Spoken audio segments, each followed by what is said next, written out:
നമസ്കാരം. ഇന്നത്തെ റീഡിങ്ങിലേക്ക് എല്ലാ പ്രിയപ്പെട്ടവർക്കും സ്വാഗതം. ഇന്ന് നമ്മൾ നോക്കാൻ പോകുന്നത് ജീവിതത്തിലേക്ക് വരുന്ന പുതിയ കാര്യങ്ങൾ എന്തൊക്കെയാണ്, സംഭവിച്ചുകൊണ്ടിരിക്കുന്ന കാര്യങ്ങൾ ജീവിതത്തിൽ എന്തൊക്കെ മാറ്റങ്ങളാണ് ഉണ്ടാക്കുന്നത്. ഇത് ഒരു ജനറൽ റീഡിംഗ് ആണ്.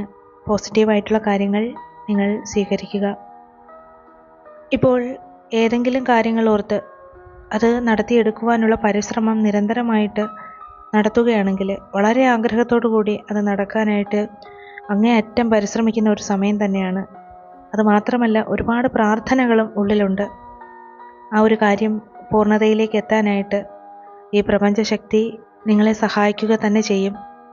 ഒന്നുകൊണ്ട് നിങ്ങൾ ഈ ഒരു അവസരത്തിൽ പിന്നോട്ട് പോകരുത് എന്ന് തന്നെയാണ് നിങ്ങൾക്കുള്ള സന്ദേശം. ഇനി നിങ്ങൾ മാറി ചിന്തിക്കരുത്. കാര്യങ്ങൾ കുറച്ചുകൂടി വേഗത്തിൽ നിങ്ങൾ ആഗ്രഹിച്ചതുപോലെ തന്നെ പൂർണ്ണതയിലേക്ക് എത്തിച്ചേരാനുള്ള അവസരങ്ങൾ നിങ്ങളുടെ മുന്നിൽ വരുന്നതാണ്. ജീവിതത്തിൽ വിജയം കൈവരിക്കുവാൻ തീർച്ചയായിട്ടും നിങ്ങൾക്ക് സാധിക്കും. ഒരു വ്യക്തതയുമില്ലാതെ നിന്ന ചില അവസ്ഥകളുണ്ടായിരുന്നു. അതൊക്കെ അകലാൻ പോവുകയാണ്. എല്ലാ കാര്യങ്ങളും മുന്നിൽ തെളിയും. പ്രയത്നിക്കാനുള്ള ഒരു മനസ്സും ധൈര്യവും ഇപ്പോൾ കൈവന്നിട്ടുണ്ട്. എന്തും നടന്നു കിട്ടാനുള്ള സാഹചര്യങ്ങൾ മുന്നിൽ വരികയാണ്. പല കാര്യങ്ങളും നേടാനാവും. നിങ്ങളുടെ പരിശ്രമത്തിനുള്ള ഫലം തീർച്ചയായിട്ടും നിങ്ങൾക്ക് വന്നെത്തും. നിങ്ങളുടെ സാമ്പത്തിക സ്ഥിതിക്കായിട്ട് നിങ്ങൾ ഒരുപാട് പരിശ്രമങ്ങൾ നടത്തുന്നുണ്ട്. അത് നിങ്ങളുടെ കൈകളിൽ എത്തിച്ചേരുക തന്നെ ചെയ്യും. ശുഭാപ്തി വിശ്വാസത്തോടു കൂടി നിങ്ങൾ നിലനിൽക്കുക. ആത്മീയമായിട്ട് തന്നെ ഒരു ഉണർവ് വന്നിരിക്കുന്ന ഘട്ടമാണ്. ജീവിതത്തിലുള്ള പ്രതിസന്ധികളെയൊക്കെ മറികടന്ന് ആത്മവിശ്വാസത്തോടെ എല്ലാ കാര്യങ്ങളും അംഗീകരിച്ച് തന്നെ മുന്നോട്ട് പോകാനായിട്ട് നിങ്ങളെ അനുവദിച്ചിരിക്കുകയാണ്. ആ മനോഭാവത്തിലുണ്ടായ മാറ്റം തന്നെ എല്ലാ കാര്യങ്ങളെയും എങ്ങനെ നോക്കിക്കാണണം എന്ന് പഠിപ്പിച്ചിരിക്കുകയാണ്.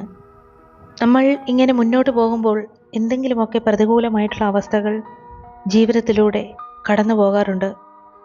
എന്തെല്ലാം കാര്യങ്ങൾ, ചിലപ്പോൾ ഒരു മഹാമാരി മതി, പ്രകൃതി ദുരന്തങ്ങൾ, എന്തെല്ലാം നമ്മൾ അപ്രതീക്ഷിതമായിട്ട് അനുഭവിക്കുന്ന പ്രശ്നങ്ങൾ, രോഗങ്ങൾ എല്ലാം ചിലപ്പോൾ സ്വന്തം വിശ്വാസത്തെ തന്നെ നഷ്ടപ്പെടുത്താം. നിങ്ങൾ വിശ്വസിക്കുന്ന ഉന്നതമായ ഒരു ശക്തിയിലുള്ള വിശ്വാസം മാത്രമല്ല, നിങ്ങളിലുള്ള വിശ്വാസം പോലും അത് ചിലപ്പോൾ നഷ്ടമാക്കിയേക്കാം. ഇതൊക്കെ പലരും അനുഭവിക്കുന്ന ചില ഘട്ടങ്ങൾ തന്നെയാണ്. ചുറ്റും സംഭവിക്കുന്ന കാര്യങ്ങളിൽ ഒരു വ്യക്തിക്ക് യാതൊരു നിയന്ത്രണവും ചെയ്യാൻ ചിലപ്പോൾ സാധിക്കുകയില്ല. അതൊക്കെ ഒട്ടും സഹിക്കാൻ പറ്റാതെ വരുമ്പോഴാണ് ജീവിതത്തിൽ തന്നെ അനിശ്ചിതത്വം ഉണ്ടാകുന്നത്. ഈ പ്രശ്നങ്ങളെല്ലാം തന്നെ നമ്മെ വലയം ചെയ്യുമ്പോൾ വിശ്വാസമാണ് നമ്മെ രക്ഷിച്ചു കൊണ്ടുപോകുന്നത്. മനസ്സിനെ ഒന്ന് നിലയ്ക്ക് നിർത്താൻ മറ്റൊന്നിനെയും ആശ്രയിക്കുവാൻ പറ്റാത്ത അവസ്ഥയിൽ ഒരുവൻ്റെ വിശ്വാസമാണ് അയാളെ സ്ഥിരചിത്തനാക്കുന്നത്. സ്വന്തം വികാരങ്ങളെ അംഗീകരിച്ച് ചുറ്റുമുള്ളതിനോട് നന്ദി പുലർത്തി മുന്നോട്ട് പോകുവാനായിട്ട് സഹായിക്കുന്നതും അതുതന്നെയാണ്. വിശ്വാസം എന്നത് തന്നെ മറ്റൊരാളിലുള്ള ശക്തമായ വിശ്വാസം, അതല്ലെങ്കിൽ ഈശ്വരൻ്റെ അസ്തിത്വത്തിലുള്ള വിശ്വാസം. നമുക്ക് ഭൗതികമായിട്ട് അതിനെ കാണാനാവുന്നില്ലെങ്കിലും നാം അതിനെ വിശ്വസിക്കുന്നുണ്ട്, അതിനെ അനുഭവിക്കുന്നുണ്ട്.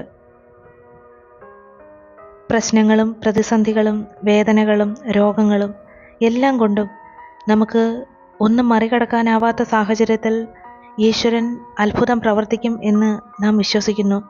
അത് നമ്മുടെ മനസ്സിനെ വല്ലാതെ ആശ്വസിപ്പിക്കുക തന്നെ ചെയ്യുന്നുണ്ട്. അതുകൊണ്ട് തന്നെ ഈ നിമിഷം നിങ്ങൾ മനസ്സുകൊണ്ട് ശക്തരാവുക. എല്ലാ സങ്കടങ്ങളും എല്ലാ പ്രയാസങ്ങളും മറക്കുക. അസാധ്യമായത് പലതും സാധ്യമാകുമെന്ന് വിശ്വസിക്കുക. ജീവിതത്തിലെ ആഗ്രഹങ്ങളെ ലക്ഷ്യമാക്കി പലതിനു വേണ്ടിയും നിങ്ങൾ പ്രവർത്തിക്കുന്നുണ്ട്. ആ ലക്ഷ്യങ്ങളിൽ നിന്ന് തന്നെ നിങ്ങളെ അകറ്റുന്ന പല കാര്യങ്ങൾ ദിവസവും സംഭവിക്കുന്നത് നിങ്ങളുടെ ജീവിതത്തിൻ്റെ ഉയർച്ചയെ തന്നെ ബാധിക്കുന്നുണ്ട്. പല ചിന്തകൾ തന്നെയാണ് പിന്നോട്ട് വലിച്ചു കൊണ്ടുപോകുന്നത്. വാസ്തവത്തിൽ നിങ്ങൾ മനസ്സിലാക്കേണ്ടുന്നത്, ഈ ചിന്തകളൊന്നും തന്നെ യാഥാർത്ഥ്യമല്ല. നമ്മുടെ അമിത ചിന്തകൾ തന്നെ നമുക്ക് ഉള്ളിലുണ്ടാക്കുന്നത് കുറേ നിർദ്ദേശങ്ങൾ, അതല്ലെങ്കിൽ കുറേ സാധ്യതകൾ, അതല്ലെങ്കിൽ കുറേ വിധി ന്യായങ്ങൾ. ഇതൊക്കെ നമ്മുടെ മനസ്സിലൂടെ കടന്നു പോകുന്നു എന്ന് മാത്രം. അവയൊന്നും തന്നെ ആ ചിന്തിക്കുന്ന സമയത്ത് നമ്മൾ മുഖവിലേക്ക് എടുക്കുകയില്ല. വിശാലമായ മനസ്സിലൂടെ ഈ ചിന്തകൾ കയറി ഇറങ്ങി ഇങ്ങനെ പോയിക്കൊണ്ടേയിരിക്കും. അതിനെ ഒരിക്കലും നമുക്ക് നിശ്ചലമാക്കാനായിട്ട് സാധിക്കുകയില്ല. അവയെ നിയന്ത്രിക്കാനോ നിശ്ചലമാക്കാനോ നമുക്കാവില്ല. എന്നാൽ ആ അമിത ചിന്തകൾക്ക് നമ്മെ ഇല്ലാതാക്കാനും നമ്മെ നിശബ്ദനാക്കാനും കഴിയുമെന്ന് മനസ്സിലാക്കണം. അതുകൊണ്ട് തന്നെ നിങ്ങളുടെ അമിതമായ ചിന്തകളെ നിയന്ത്രിക്കുക തന്നെ വേണം. നിങ്ങൾ എന്താണോ നിങ്ങൾ അതായിരിക്കുക. ചിന്തകൾ അവയ്ക്കിഷ്ടമുള്ളതുപോലെ വന്നു പോയിക്കോട്ടെ. വിശാലമായിട്ടുള്ള മനസ്സിൽ അവ വന്നു പോകുന്നത് ശ്രദ്ധിക്കുകയേ വേണ്ട. സത്യത്തിൽ ഈ ചിന്തകളൊക്കെ ഒന്നുകിൽ ഭൂതകാലത്തെ പറ്റിയാകാം, അല്ലെങ്കിൽ നാളെയെക്കുറിച്ചുള്ളതാകാം. ജീവിതത്തിൽ ഇനി ബാക്കിയുള്ള കാര്യമെന്നോ എപ്പോഴുമെന്നോ ഒരിക്കലുമെന്നോ ഒന്നുമില്ല. മുൻപുള്ള കാര്യങ്ങൾ അല്ലെങ്കിൽ ഇനി വരാൻ പോകുന്ന കാര്യങ്ങൾ അതൊന്നുമല്ല. ഇപ്പോൾ മാത്രമേ ഉള്ളൂ. നമ്മൾ ഇപ്പോഴാണ് ജീവിച്ചുകൊണ്ടിരിക്കുന്നത്. ഈ നിമിഷമാണ് നമ്മുടേത്. അടുത്ത നിമിഷം നമ്മുടേതാണെന്ന് നമുക്ക് പറയാൻ പോലും ആവുകയില്ല. ഇവിടെ ഈ തുടർന്നുകൊണ്ടിരിക്കുന്ന സമയം ഇപ്പോൾ നിങ്ങൾ സന്തോഷത്തോടെ നിലനിൽക്കുക. കഴിഞ്ഞത് കഴിഞ്ഞു തന്നെ പോയി. ഇനിയുള്ളത് വരാനിരിക്കുന്ന കാര്യങ്ങൾ മാത്രം. സത്യത്തിൽ നാളെയെക്കുറിച്ച് നമ്മൾ ചിന്തിച്ചു പോകുന്നത് പോലും നമ്മുടെ മനസ്സിന് അമിത ഭാരമാണ്, അതല്ലെങ്കിൽ അമിത ജോലി തന്നെയാണ്. ഇപ്പോഴുള്ള നിങ്ങൾ എന്താണോ അത് തന്നെയാണ് നിങ്ങൾ. നിങ്ങൾ ഇപ്പോൾ സന്തോഷമായിട്ടിരിക്കുക. നിങ്ങളുടെ മനസ്സിന് സമാധാനവും ശക്തിയും കൊടുക്കുക. ഈശ്വരനെ അവിടെ നിലനിർത്തുക. അതുവഴി തന്നെ നിങ്ങൾക്ക് സന്തോഷവും സമാധാനവും സംതൃപ്തിയും എല്ലാം നിലനിർത്താനായിട്ട് സാധിക്കും. എല്ലാ കാര്യങ്ങളും നിങ്ങൾ വിട്ടുകളയുക. ഈ ഒരു നിമിഷം നിങ്ങൾ ജീവിക്കുക. നിങ്ങൾ അതുല്യനാണ്. പൂർണ്ണമായും നിങ്ങൾക്ക് എല്ലാ കാര്യങ്ങളും സാധിക്കുക തന്നെ ചെയ്യും. അത് നിങ്ങൾ വിശ്വസിക്കുക. എല്ലാ കഴിവുകളും എല്ലാ ശക്തിയും നിങ്ങൾ തിരിച്ചറിയും. ഈ നിമിഷത്തിൽ നിങ്ങൾ ഉറച്ചു നിൽക്കുക. ഈ പ്രപഞ്ചം നിങ്ങൾക്കായി ആസൂത്രണം ചെയ്തിട്ടുള്ള ഈ യാത്രയെ നിങ്ങൾ വിശ്വസിക്കുക തന്നെ വേണം.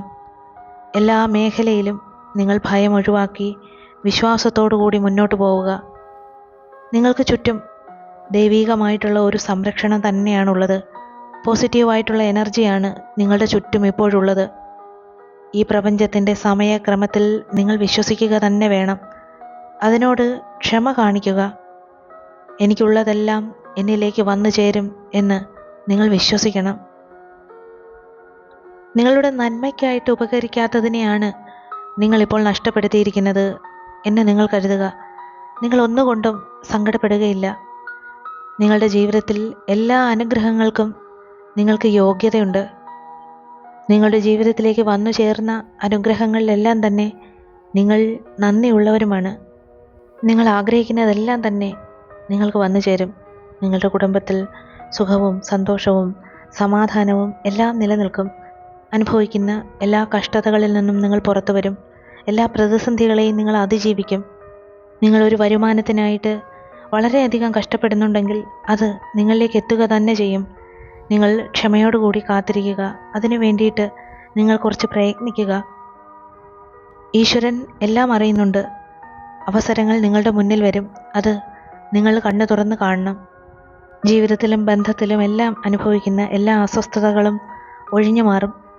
നിങ്ങൾ തന്നെ മുൻകൈയെടുക്കും. നിങ്ങളുടെ മനസമാധാനത്തിനു വേണ്ടി ലക്ഷ്യബോധം മുൻനിർത്തി തന്നെ നിങ്ങൾ പ്രവർത്തിക്കും. നിങ്ങളുടെ ആരോഗ്യസ്ഥിതിയിൽ എല്ലാ അർത്ഥത്തിലും നിങ്ങൾ മെച്ചപ്പെടുക തന്നെ ചെയ്യും. നിങ്ങളുടെ നിലവിലെ അസുഖങ്ങളെല്ലാം കുറയുകയാണ്. നിങ്ങൾ ആഗ്രഹിച്ച കാര്യങ്ങളിലേക്ക് ചെന്നെത്താനായിട്ട് ഉറപ്പായിട്ടും സാധിക്കും. എല്ലാ സമ്മർദ്ദങ്ങളെയും നിങ്ങൾ അതിജീവിക്കും. തീർച്ചയായിട്ടും നിങ്ങൾക്ക് നല്ല ഒരു ഭാവിയാണ് വരാൻ പോകുന്നത്. ശുഭാപ്തി വിശ്വാസത്തോടെ ഇരിക്കുക.